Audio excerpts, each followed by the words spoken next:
Olá, pessoal. Boa tarde. Meu nome é Glauco Rolim e eu sou professor aqui na Unesp, em Jaboticabal, no curso de Agronomia, Zootecnia.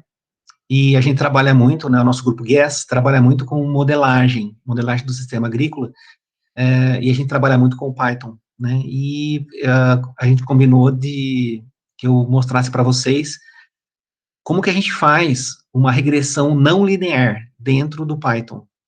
Então vamos lá, né? Vamos ver o que dá isso daí. Mas a gente vê que o Python é muito poderoso e facilita bastante nossas atividades em pesquisa, né? Então, vamos lá.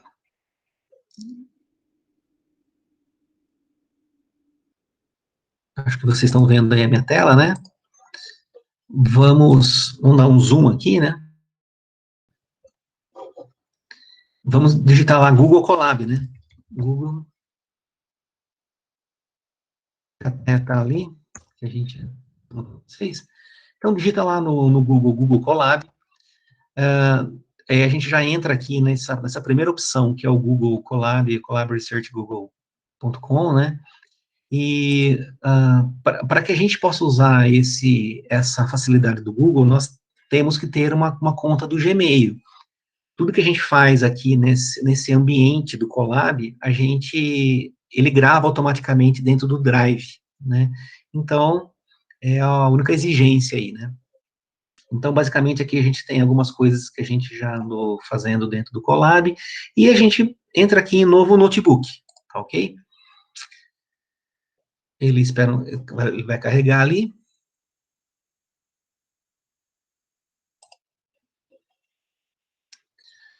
Vamos dar um zoom aqui, né, para ficar mais visível aí. Vamos já mudar o nome, né, desse script. Então, em vez de Untitled 4 aí, vamos colocar regressão não linear.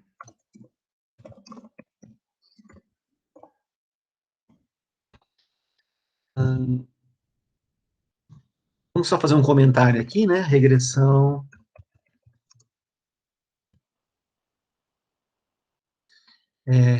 não linear. Nós vamos trabalhar, nesse exemplo, com o modelo, então, regressão não linear simples, né, porque a gente tem um y em função de um único x, então, a regressão não linear simples, e nós vamos trabalhar com o modelo de Gompertz, tá? É um modelo bastante conhecido em programação, né, bastante utilizado nos artigos científicos.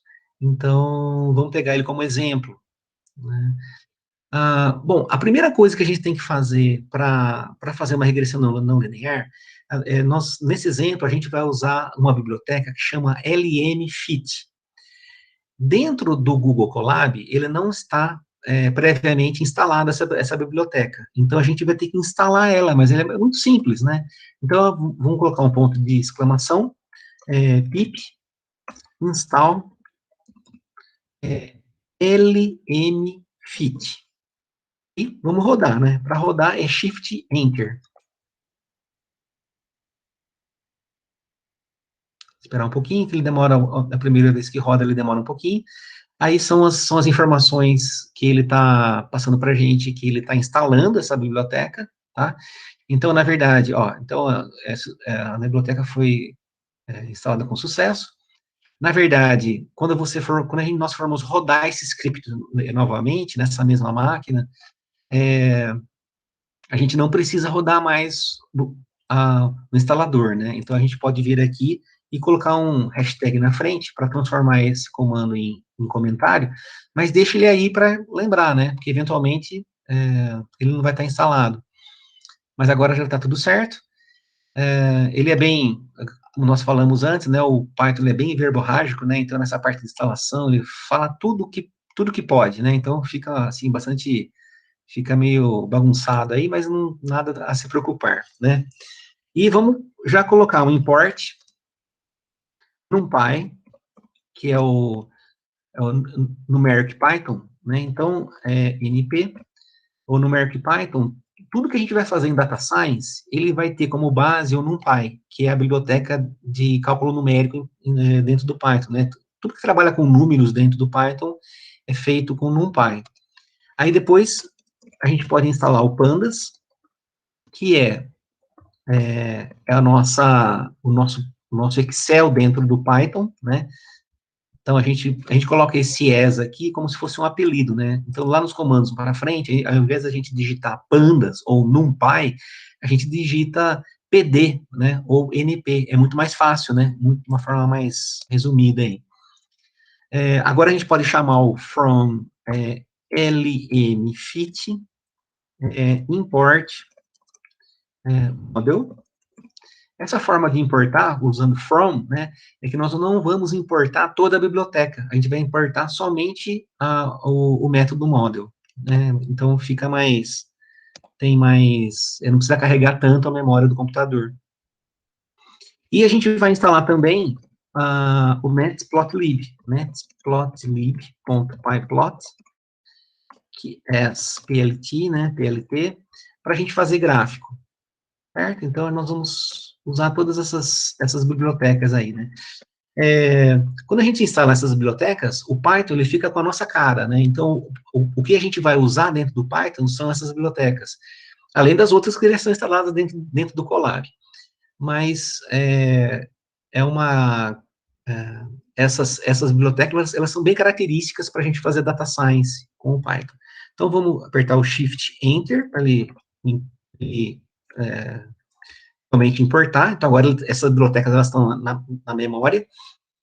E vamos inserir os dados, né? Então, lá, vamos colocar um X maiúsculo ABS, é igual, vamos fazer uma listinha aqui. Então, 1, 2, 3, 4, 5, 6, 7, 8, 9, 10, né? Uma listinha aí. Vamos também criar a lista dos Y, né, observados. Então, vamos lá. 0.6. Todos os números são separados por vírgula, né? 0.4. 0.5, casa decimal sempre com ponto, né? 4, 10, 12, um exemplo aí, né? 16, 14, 15.5, 14.3, pode ser?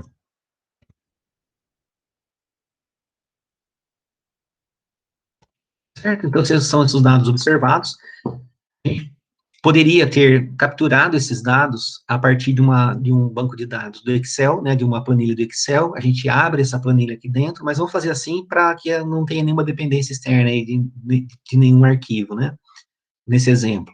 E aí, vamos montar aqui, então a gente fez duas listas, né, vamos montar aqui, de fato, o que a gente iria brincar assim, falar é uma planilha, mas dentro do Python a gente chama de data frame.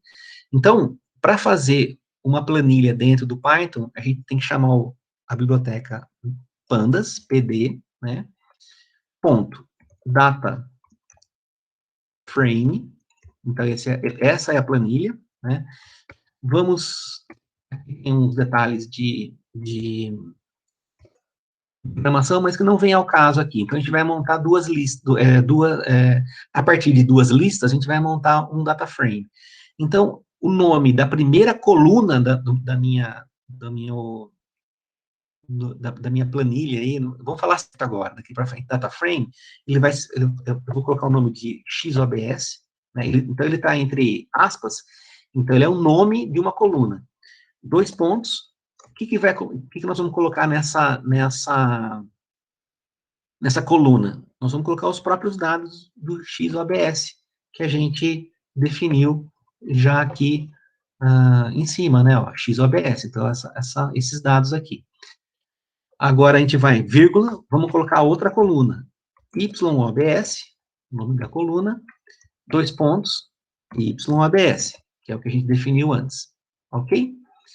Pronto, então aqui nós definimos um data frame, e vamos chamar aqui, não precisaria, mas vamos chamar aqui dados para a gente ter uma visualização desses dados, né? Então, ó, tá tudo certinho, ó. Então, eu tenho a primeira coluna, que é o XOBS, tá certo?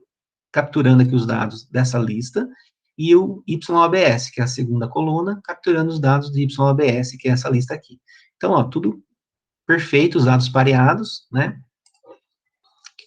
Então, diferentemente de uma regressão linear simples, onde o modelo ele já está pré-programado, numa regressão não linear, nós temos que informar para o Python qual que é o modelo, né? Certo? No caso, a gente vai trabalhar com o modelo Gompertz, né? Então, vamos lá. Para a gente definir o modelo, a gente põe def dentro do Python, né? Estamos definindo uma função dentro do Python.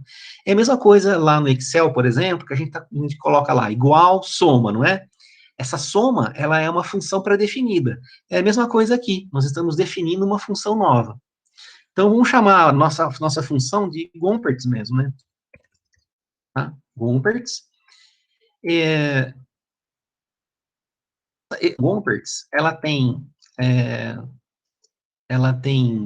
3 parâmetros. Então, nós temos que colocar aqui o valor do x, que é a variável independente. Né?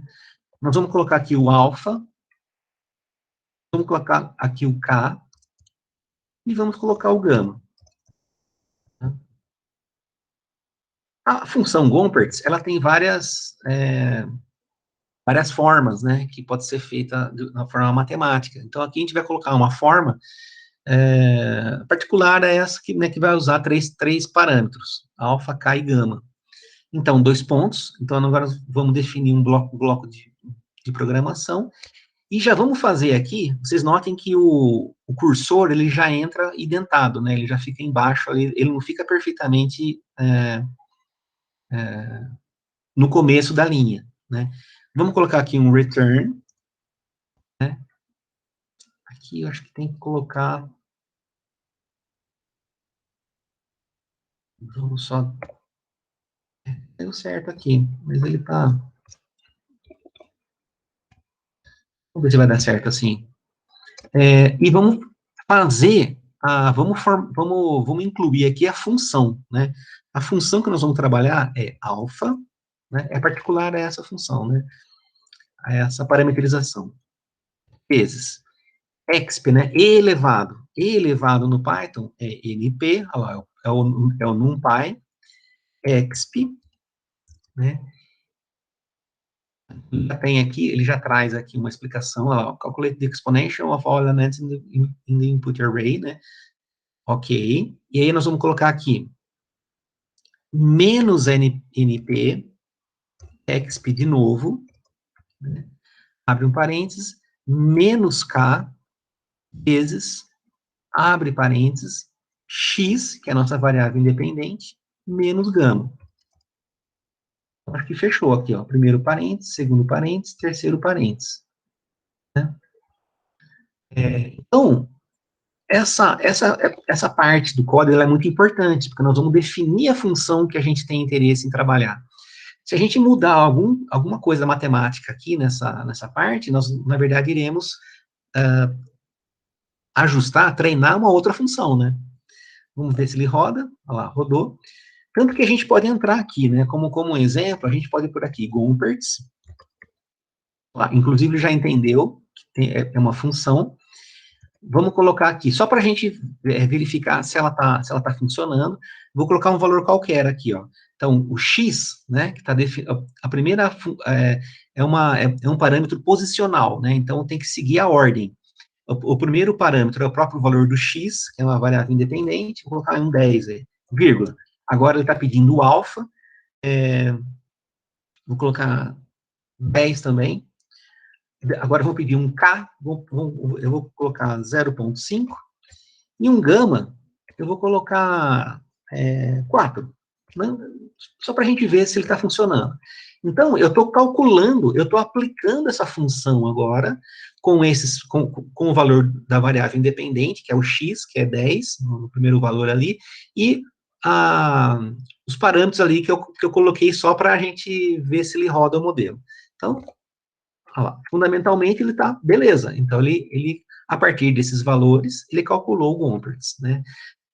Então, qual que é o nosso problema agora? O nosso problema é justamente, nós temos os dados observados aqui, né, x e y. A gente quer justamente ajustar esses valores do alfa, do k e do gama, que façam com que o ajuste dessa função fique com um erro pequeno, né? Ok? Muito bem. Então, agora a gente vai chamar, na verdade, nós vamos usar agora o modelo LM-FIT. Vamos fazer assim, ó, modelo, ajuste, tá? Tudo junto aí, tá? Só para a gente lembrar que esse é o modelo que a gente vai ajustar. Ele vai ser igual ao model, lembrar que o M é maiúsculo, tá? E nós vamos ajustar o quê? Essa função que nós acabamos de formatar ela, né? Gompertz. Ok? Esse model aqui, né, é o model que a gente importou aqui quando a gente fez o from LM-FIT import model, tá vendo? Esse é o método, né? O que a gente está fazendo aqui, né, na verdade? Nós estamos ajustando todas as matrizes das contas, né, para ir falando para a biblioteca que a gente vai ajustar esse modelo Gompertz, que foi definido aqui, tá certo? E tudo isso vai ser gravado, né, vai ser gravado nessa variável modelo ajuste, aí, ok? Muito bem. Além disso, esse é o primeiro passo. A gente falando, olha, nós vamos ajustar esse modelo Gompertz pelo LM-FIT. Primeiro passo. Aí, segundo passo, a gente tem que falar para ele quais são os parâmetros que a gente vai usar. No caso do Gompertz, a gente tem esses três, né? Alfa, K e gama. Então, vamos lá. Então, vamos chamar aqui de parâmetros. Tá? Ok. Aí nós vamos chamar esse objeto já pré-ajustado aí, né? Então, modelo, ajuste, né? E eu vou falar para ele fazer o seguinte, olha, para esse modelo, eu quero esses parâmetros. Então, ó, make underscore params, né? Abre parênteses. Aí eu vou falar para ele assim, olha, o alfa é igual a... Esse aqui são valores iniciais. 1.5.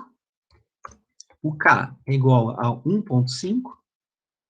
E o gama, eu estou jogando um valor qualquer aqui só para ter esse valor inicial. Ok. E o gama. Qualquer método numérico, por exemplo, o LM-FIT, ele usa o método chamado Levenberg-Marquardt, tá? Não vamos entrar em detalhes sobre esse método, mas qualquer método numérico é um método de tentativa e erro. E ele vai jogar diferentes valores a partir desses valores iniciais. Então, ele vai ajustar esses parâmetros, jogando novos valores, para a minimização do erro. Né? Quando a gente minimiza o erro, significa que a função ajustada ela vai estar muito próxima dos valores observados. Né?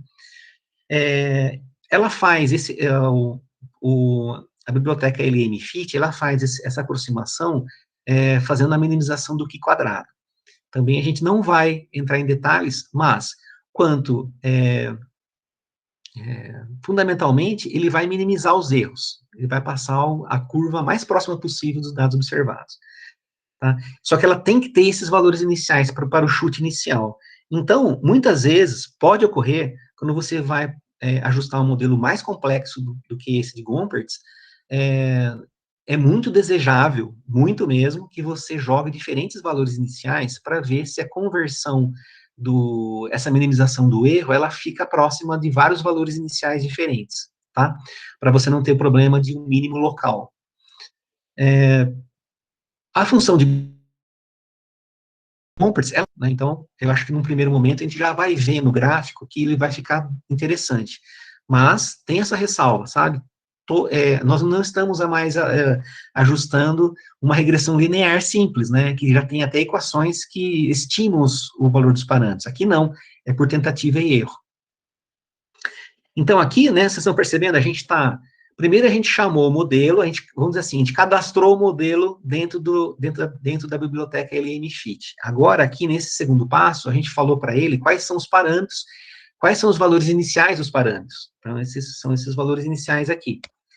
E agora, por fim, a gente vai, de fato, ele cadastrou o modelo, cadastrou os parâmetros, os valores iniciais dos parâmetros, agora, de fato, eu vou falar para ele, olha, então agora realmente faça o ajuste. Então, aqui vem resultado.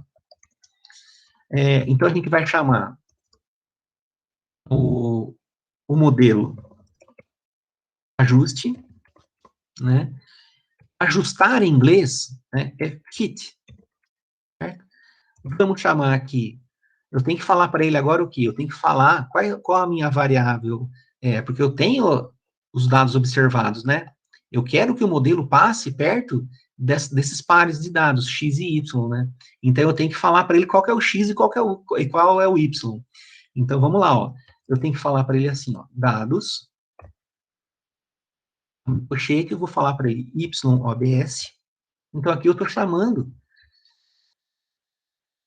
o meu data frame dados, que é esse daqui que a gente fez aqui, ó, dados, tá vendo? Né, nós criamos esse data frame. E eu estou pegando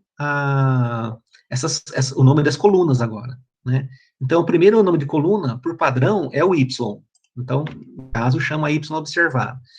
Aí depois eu venho aqui, eu vou falar para ele quais são os valores dos parâmetros, os valores iniciais dos parâmetros, que chama como? Parâmetros, eu chamei de parâmetros.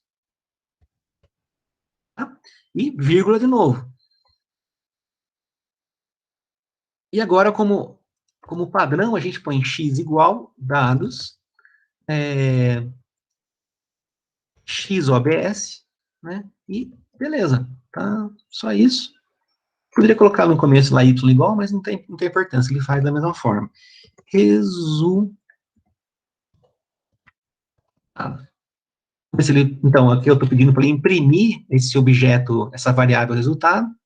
Vamos ver o que ele vai fazer. Pronto, já fez, né? Então, aqui, ele tem uma estatística de resposta diferente de uma regressão linear simples, que vem a análise de ANOVA, vem o R2 ajustado, vem teste de normalidade. Aqui ele traz outras estatísticas, né? Então, nesse caso, o que acontece? Como que a gente avalia isso daqui? Na verdade, é assim, ó, esse Q quadrado reduzido aqui, ó, quanto mais próximo de 1, melhor, que é a mesma coisa que o R2 lá, que a gente usava, né? Se esse valor aqui, ele for muito maior do que 1, ele pode passar de 1, ele pode ter valores acima de 1. Ele vai indicar que o ajuste não foi, é um ajuste insatisfatório, na verdade, ele tem que ser próximo a 1. Quanto mais próximo de 1, melhor. Se o valor de Q quadrado ele for muito menor do que 1, significa que ele vai estar sobreajustando, ele vai estar decorando os dados, né? Você não vai conseguir um modelo que consiga extrapolar, por exemplo, para valores diferentes dos valores de x, né? Então, aqui os valores de x, eles variaram de 0 até 9, né? Desculpa, de x observado, né? De 1 até 10, né? Então, se você colocar lá, para ele estimar, ou para ele prever o valor 15, por exemplo, pode ser que não fique muito bom, porque o valor do Q quadrado reduzido, ele foi muito menor do que 1, tá? Uma outra forma da gente avaliar esse ajuste, que é bastante usado na literatura, tá? A gente também não vai entrar em detalhes, quanto menor o valor de Akaic e quanto menor o valor do valor Bayesiano, que é o BIC, né, o BIC e o AIC, né, quanto menores esses valores, este e esse, melhor, né, para você, às vezes, comparar um modelo com outro, um ajuste com outro, você vai pegar sempre os menores valores aqui, resolvido, tá bom? Tem mais coisas, né? Tem mais coisas, tal, mas acho que a ideia não é a gente detalhar demais a estatística, mas simplesmente fazer com que vocês façam esses ajustes. E aqui, como resposta, é muito interessante. O alfa, né, ele traz o valor ajustado do alfa, né, e vai trazer aqui o erro padrão. Então, você vai ter 15,01 mais ou menos 0,54, certo? O K, 1,09 mais ou menos 0,21. E o gama, a mesma coisa, tá certo? Então, inclusive, ele tem até uma porcentagem de variabilidade aqui, né? Ele traz para a gente quais foram os erros, os valores iniciais que a gente colocou, e é isso, né? Inclusive, ele traz até umas correlações entre os próprios parâmetros. Como que a gente pode agora verificar o resultado de uma forma gráfica, né? Porque o resultado, assim, em termos numéricos, a gente vai se acostumando com esses resultados assim, mas no primeiro momento é meio ruim, né, de ver. Como que eu sei se foi bem ajustado ou não? Então, simplesmente, a gente pode fazer assim, ó, resultado, ponto, plot. Bem simples mesmo, plot. Então, Shift Enter, né? Ó, pronto. Ele mostra o resultado para a gente. Vamos dar um zoom out aqui. Aqui ele mostra os resíduos, né, que é o nosso valor observado menos o valor estimado, né, é o erro, né, e aqui, nessa linha marrom aqui, a gente tem o ajuste. Tem um detalhe aqui, né, que acho que é bacana a gente fazer já, por exemplo, a gente vê que os passos aqui, ele tá bem abrupto, né, então tem as linhas, né. Uma forma de a gente suavizar essas linhas é simplesmente a gente colocar assim, olha, eu não quero que tenha, quantos pontos eu tenho aqui? Eu tenho 10 pontos, né, então eu quero suavizar essa linha. Então, simplesmente a gente vem aqui, coloca num points, no plural, eu quero 100 pontos, certo? Olha só essa parte. Pronto, ele fica suavizado, tá vendo? Tá certo? Show de bola? Então, essa questão das estatísticas, né, que pode confundir um pouco as pessoas que não estão acostumadas com a regressão não linear, mas é basicamente isso que eu já comentei com vocês, como que a gente lê o Q quadrado, e como que a gente lê o AK informação bayesiana, né, isso já basta para você publicar o seu artigo. Bom, o alfa, ele significa o quê? No caso do Gompertz, o alfa, ele significa o valor máximo de y. Olha lá, por volta de 15, né? Então, a gente tem aqui o valor máximo de y, tá? Por volta de 15. Então, esse é um valor ajustado. Então, nesse tratamento, que a gente observou diferentes valores aqui, né? A gente ajusta um valor médio final. Vamos supor que isso aqui seja uma altura de planta, né? Uma altura de uma árvore. E aqui a gente tem o tempo em anos, por exemplo. Então, você tem a altura final por volta de 15 metros. O valor K, ele indica a taxa. Então, se a gente pensar de novo, que nós temos aqui a altura de planta em metros e aqui em anos, então esse K é delta Y por delta X. Então, ele vai ser altura por ano, né? Variação da altura por ano. Então, no ponto de inflexão, né, que você tem essa curva do Gompertz, você vai ter aí 1 metro que cresceu naquele ano, né, a taxa naquele ponto de inflexão. Aqui, de novo, a gente não está falando dos valores reais, né, esses aqui são só exemplos hipotéticos, né, mas isso aqui é uma taxa. E o gama é quando que ocorre essa taxa máxima.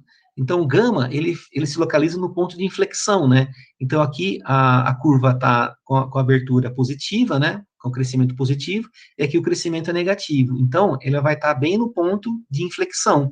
Então, olha lá, o gama, ele está com 4,2, justamente, ó, 4,2 é mais ou menos aqui, né? Se eu subir aqui no X, ele vai estar nesse ponto aqui, né?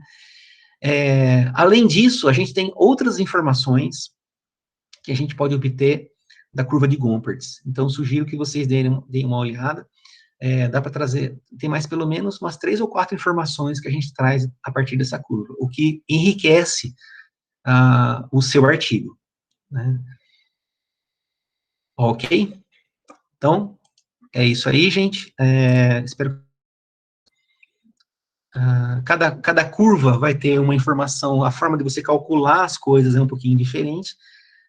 Então, vale a pena a gente entrar na internet, estudar um pouquinho a curva que você está usando, que você está modelando, e aí você vai extrair mais informações, né? Então, sempre é interessante. Não se espantar demais com a linguagem matemática, né? Dá para dar uma filtrada. E, em comparação ao modelo linear, a gente vai ter, de novo, muito mais informações, né? Então, por isso que regressão não linear é interessante. Então, é isso. Até já. Espero que vocês tenham gostado. Valeu. Tchau.